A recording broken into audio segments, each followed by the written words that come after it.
this is my Game Boy Advanced SP AGS-101 model, which is just a backlit instead of a frontlit model.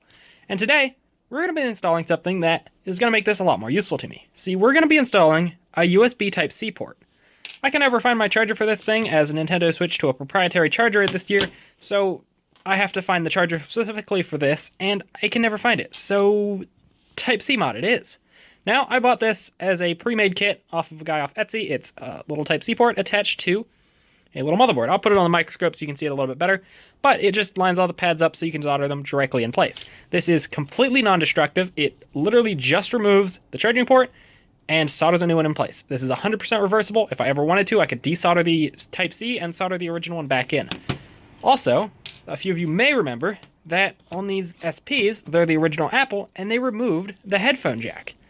In the headphone volume, the sound actually comes out of the charging port, because you got to buy a separate dongle. Now, the guy on Etsy that I bought off of has two different versions of the Type-C port. One for charging only, and one that has charging and audio. I obviously bought the one with audio because, well, I want audio. So, let's install it. Okay, as you can see here, this is the USB Type-C port, and it is really small. And here on the back of it here is the little solder pads that we need to connect, all 6 of them. Right there, you can see them. They're pretty small. Now remove the 6 triangular screws, one in this corner, that corner, that corner, that corner, one under the battery, and one under the game slot.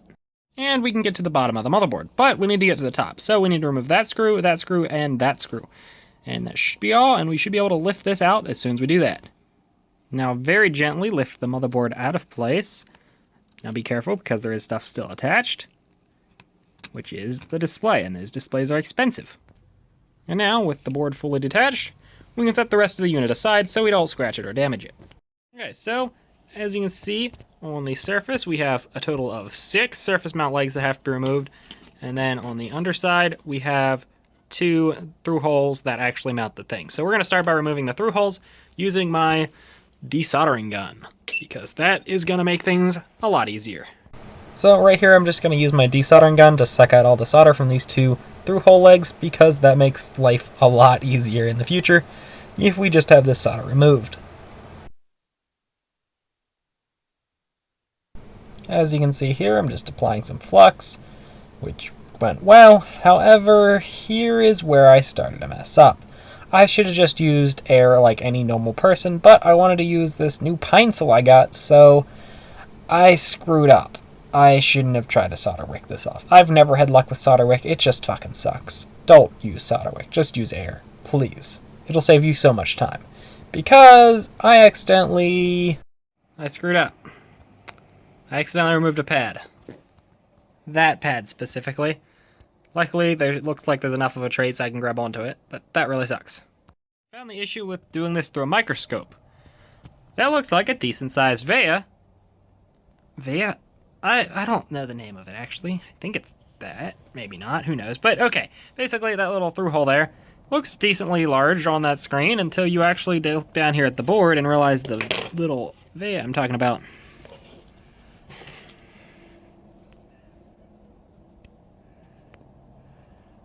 Is that tiny little fucking dot right there.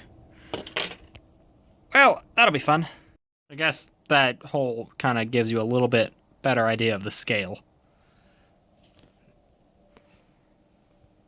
Okay, now it's time to actually install this little Type-C port. So let's do that. Okay, now it's time to actually attach this USB-C port. So I'm starting out by just filling up these pads here with solder, because these are the main ones that hold the entire port on. So I'm just getting those prepped to actually put on the port. And here we go, putting on the port. Just melting the 2 solder pads together, and we should have a fully attached USB-C port. Well, physically. Now we need to actually attach the traces. And here we go. Now, I'm going to be honest, these traces are a lot smaller than I thought they'd be, which is where this microscope definitely comes in handy and is definitely worth the 70 bucks I paid, and even if it was on sale, the 100 bucks that it normally is, because this is really nice. So here I just zoomed in a lot further because I wanted to make sure none of these traces were shorting out, which none of them were, so we are good to go. Okay, now I just got to attach a hair from there to there. it looks easy until you realize that that is very, very tiny. Now, this pad that I broke off here is actually for the audio, so it's not a voltage rail, so it doesn't have to be a very thick rail. As obviously it broke off, it was very thin. You can see how small it is. And this is the size of wire I'm using because it fits and it sits, so it works. This is the first time I've ever done like actual work through the soldering microscope, so you'll have to forgive my lack of skills there, but hey, I am so glad I had this microscope for this job because it helped so much. It is actually ridiculous.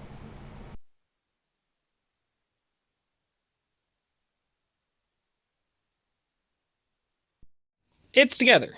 That was a lot more difficult than I thought it would be because I broke off that pad. So it probably would be a lot easier if you don't break off that pad. But it's on now, so let's put it back together and see if it functions. Hopefully it does. It is back together. Now let's see if it still turns on.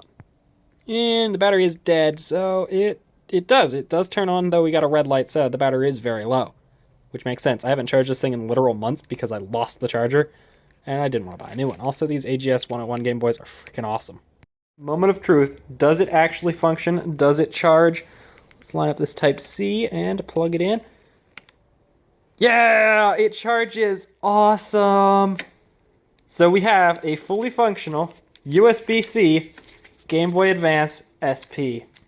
That is sick.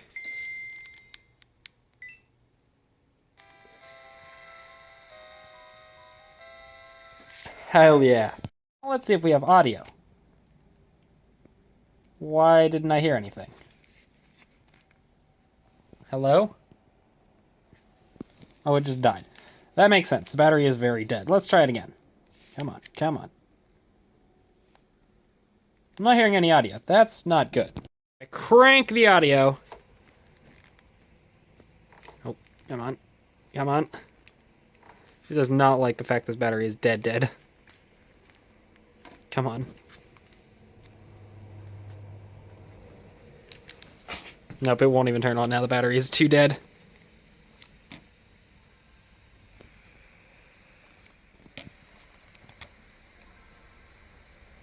You can kind of hear the audio. It's very quiet. What we did wouldn't have made the audio quiet.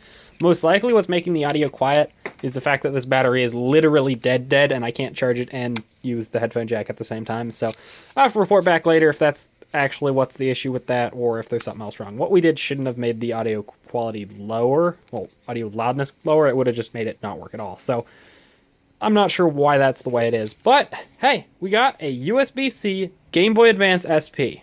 That is sick.